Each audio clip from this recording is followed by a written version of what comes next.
दुनिया के धरती पर दौड़लन ई गाड़ी, आगे का नजर राखो पीछे का खबर जानी। ए ड्राइवर बाबू पहचानो अपनी आप लोगों के सामने रखने की हिम्मत की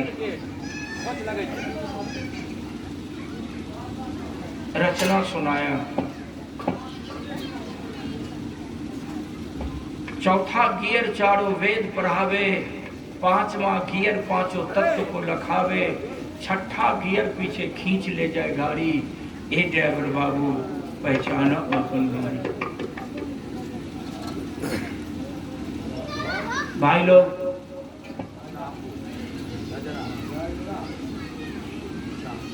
इस शरीर गाड़ी है।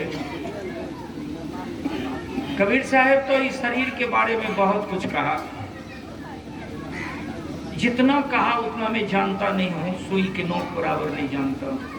2 4 5 बात याद है कि कबीर साहब कभी वक्त जरूरी पर इस शरीर को अंगिया कहा, इस शरीर को सरिया भी कहा।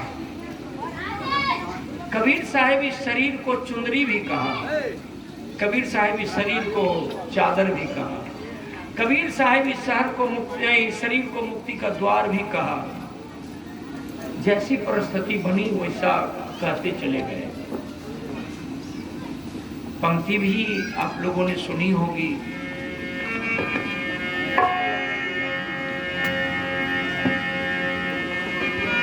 चुंदरी चुंदरी सब कहे,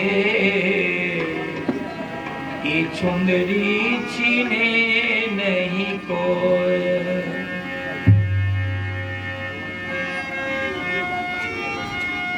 चुंदरी चुंदरी सब कहे, ये चुंदरी चीने नहीं कोई। जो इस चुंदरी को चिन्हे, जो इस चुंदरी को चिन्हे, ये चुंदरी सुंदरी होए, चुंदरी सुंदरी होए।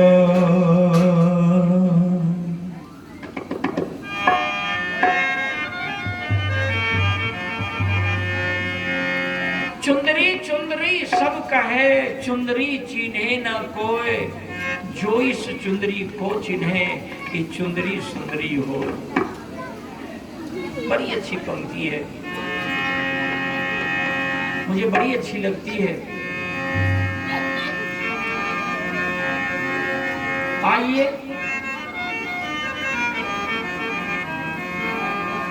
हम कबीर का संतान हैं, हम कबीर परिवार के लोग हैं, हम गृहस्थ जीवन यापन करने वाले हैं, हम धरती पर रहने वाले हैं, हम आसमानी लोग से जुदा रहना चाहते हैं, अलग रहना चाहते हैं। हम चाहते हैं कि हमारा परिवार आडंबर से बचे, हम चाहते हैं कि आने वाला समय के लिए हमारे परिवार के बच्चे लोगों की तन की गंजी फटी न रहे।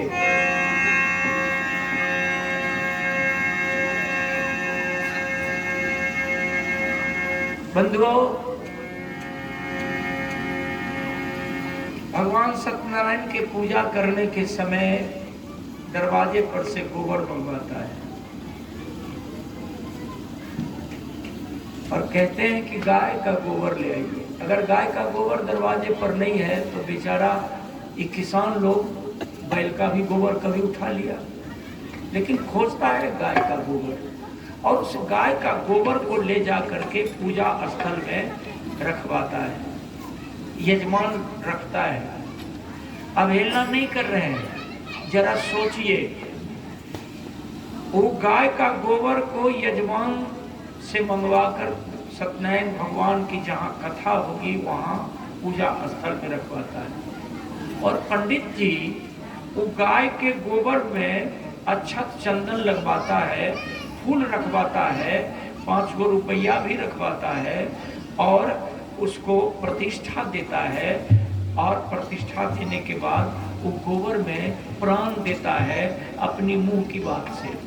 तब यजमान से कहता है कि यजमान, गणेश भगवान के आगे हाथ जोड़कर जो मांगना है गणेश भगवान से मांग लीजिए। माय बहन, बहू बेटियां, बच्चे और बच्चियां, ध्यान दें, आपके दरवाजे पर जो आपकी गाय है उसी गाय का गोबर है। और कितना हमारा अक्ल की पॉकेटमारी कर लिया, हमको कितना दुर्बल समझता है, हमको कितना नीच समझता है कि गोबर रखवाकर और उस पर अच्छा चंदन दिलवाकर, फूल दिलवाकर, 5 गो रुपया रखवाकर, और हमसे कहता है कि आप यजमान हाथ जोड़कर गणेश भगवान से कुछ मांग लीजिए। अगर आप में सोचने की शक्ति है, जरा सा भी आप सोच सकते हैं, तो आप सोचिए कि गोबर का गणेश आपको क्या देगा। चिंतन कीजिए, आपका विश्वास को वो अज्ञानता के अंधेरी रात में कितना भटकाते। और आज पढ़े लिखे समाज के लोग हैं, अब घर की बहू बेटियां पढ़ी हैं, घर के नौजवान लोग पढ़े हैं, लेकिन आज भी प्रक्रिया लोग करवा रहे हैं और गोबर का गणेश के आगे हाथ जोड़वा कर भीख मंगवा रहा है कि जो कुछ मांगना है। तब बेचारा यजमान भोला भाला आदमी कहता है कि गणेश भगवान अब जो मांगना है मांग रहा है। उस गोबर के पास कौन सी क्षमता है देने की?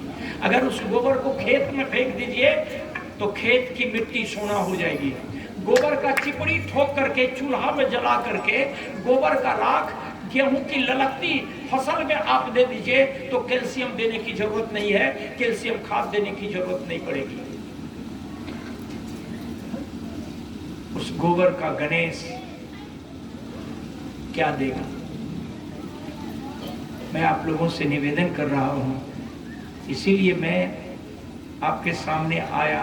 तो मैं कहा कि आज शाम में गोबर में घी ढाला जाएगा, जिसको आप घीढारी करते हैं। किसी को खाने के लिए घी नहीं है और कोई गोबर में घी ढालता है। हमारे अक्ल की पॉकेटमारी कर लिया।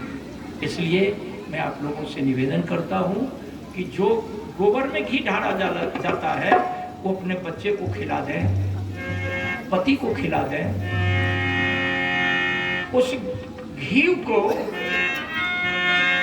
आप गोबर में ढालकर अपनी बुद्धि का परिचय न दें। मैं आप लोगों से निवेदन किया और सत्संग में आप लोग बैठे हैं, बैठी हैं। मैं हमारे परिवार में जो घटना घटी, उस घटना में 3-4 को काट कर राजकुमार जी हमारे दरवाजे पर गए और हम जिस पद्धति से परिवार को लेकर के चल रहे हैं, जब इन्होंने देखा तो कहा कि गुरुजी हम भी इसी तरह करेंगे, आप मदद करेंगे? मैं कहा कि आप हमारे साथ हैं, आपका साथ मैं हूं, मदद करने की बात कहां से ले आया? लेकिन पहले हम जो कर रहे हैं इसको समझिए, इसको जानिए और भाई भतीजा परिवार में इसको जानकारी दीजिए। अंत में राजकुमार मेरी बात मान लिया। देखिए, हम वह आदमी हैं कि हमारा दूसरा लड़का जो है डॉक्टर है, उसकी शादी में मलेमास में किया। विश्वास नहीं करेंगे, हम बेटे के शादी मलेमास में किया। हम कीर्तन गाए हैं, लेकिन जीवन में आज तक हम सत्यनारायण भगवान की कभी पूजा नहीं किया। पूजा मत कीजिए, लेकिन मेरा अपना जीवन जीने का कैरेक्टरिया है, हम कभी सत्यनारायण की पूजा नहीं दिया है। इसलिए नहीं दिया कि सुबह से शाम तक हम बोलेंगे झूठ और शाम में हम सत्यनारायण की पूजा दे करके क्या करेंगे? जबकि सत्यनारायण पूजा में भी कहानी जो लिखी है बिल्कुल झूठ है, बिल्कुल झूठ है। लीलावती कालावती का दोनों का पति जहाज से जा रहा था बिजनेस करने, सत्यनारायण भगवान की पूजा कबूली थी, पूजा नहीं दिया। पूजा इसलिए कबूली थी कि हमको बेटा होगा तो हम पूजा देंगे, बेटा के बदले बेटी हो गई। सत्यनारायण कथा में यही कथा संस्कृत भाषा में पंडित जी पढ़ते हैं, हम लोग शूद्र हैं, हम लोग समझ नहीं पाते। भाषा संस्कृत हम लोग समझ नहीं पाते हैं। बेटा नहीं हो करके बेटी हो गई। अगर ध्यान देंगे आप लोग, बेटी हो या बेटा हो, दोनों औलाद में आती है, दोनों हमारी औलाद है। बेटा से चलता है पोता का वंश और बेटी से चलता है नाती का वंश। बेटा बेटी में कोई फर्क नहीं है, दोनों औलाद है। क्या बेटा को 9 महीने तक गर्भ में रखिया और बेटी को 9 महीना गर्भ में नहीं रखिया? ध्यान दें। इसी बात को जानने के लिए लोग सत्संग में बैठते हैं। तो मैं चर्चा कर रहा था, बेटी हो गई, पत्नी कहती है अपने पति से कि बेटा ने होकर बेटी हुई, सत्यनारायण भगवान का पूजा कबूली थे, पूजा दे दीजिएगा। तो पति टालने लगा, कहा कि ठीक है देंगे पूजा, देंगे पूजा, टाल करके दूर ले गया। अंत में बेटी जवान हो गई। पत्नी बार बार अंकुश मांगती है, अंकुश तो आप मारने वाली बैठी है।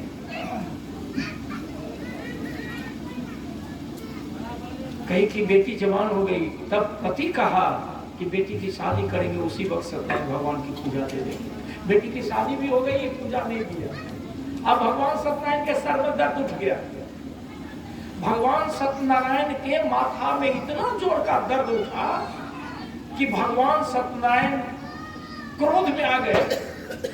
दोनों ससुर दामाद समुद्र के रास्ते से जहाज पर बिजनेस करने के लिए जा रहे थे। लीलावती कालावती दोनों माय बेटी थी, दोनों का पति।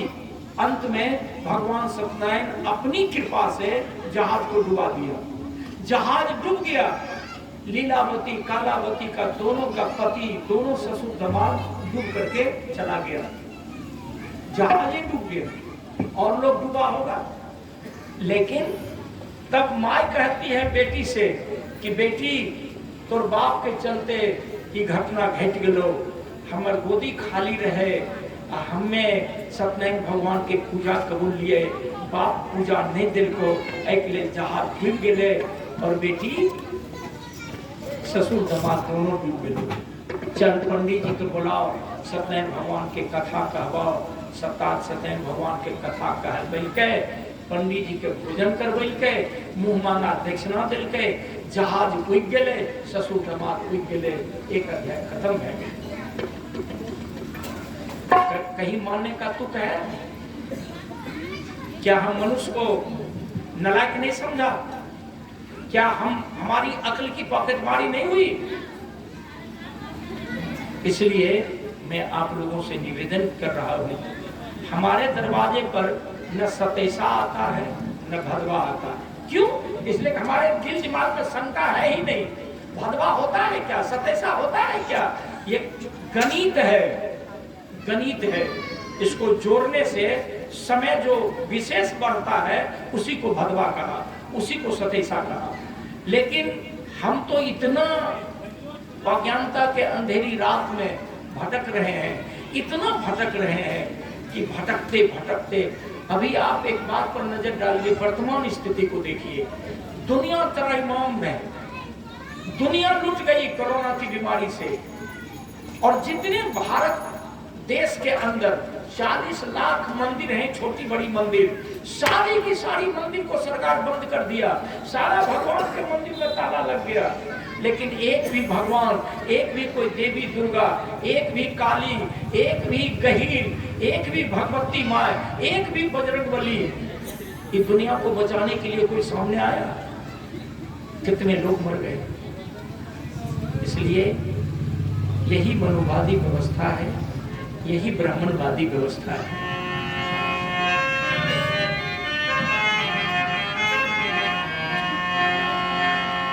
लोग झूठ कहते हैं कि हम कबीरपंथी हैं। जब लोग बोलते हैं कि हम कबीरपंथी हैं तो हमको आश्चर्य होता है कि आदमी सत्य बोल रहा है या झूठ बोल रहा है। लेकिन उसकी दशा तब सामने आ जाती है जब उसके घर के अंदर आप जाएंगे। कबीर पंथी भी कबीर पंथ में रह करके सब कुछ करता है, लेकिन मंच पर जाने के बाद कहेगा कि हम कबीर पंथी हैं। आइए मैं एक गीत आप लोगों को सुना देता हूं। 3 बजा है राजकुमार जी, 4 बजे तक किला डोरी में हमको बांध दिया। चलिए गा लीजिए, हम आपको वो गीत सुनाते हैं, थोड़ा सजग होकर के बैठे हैं।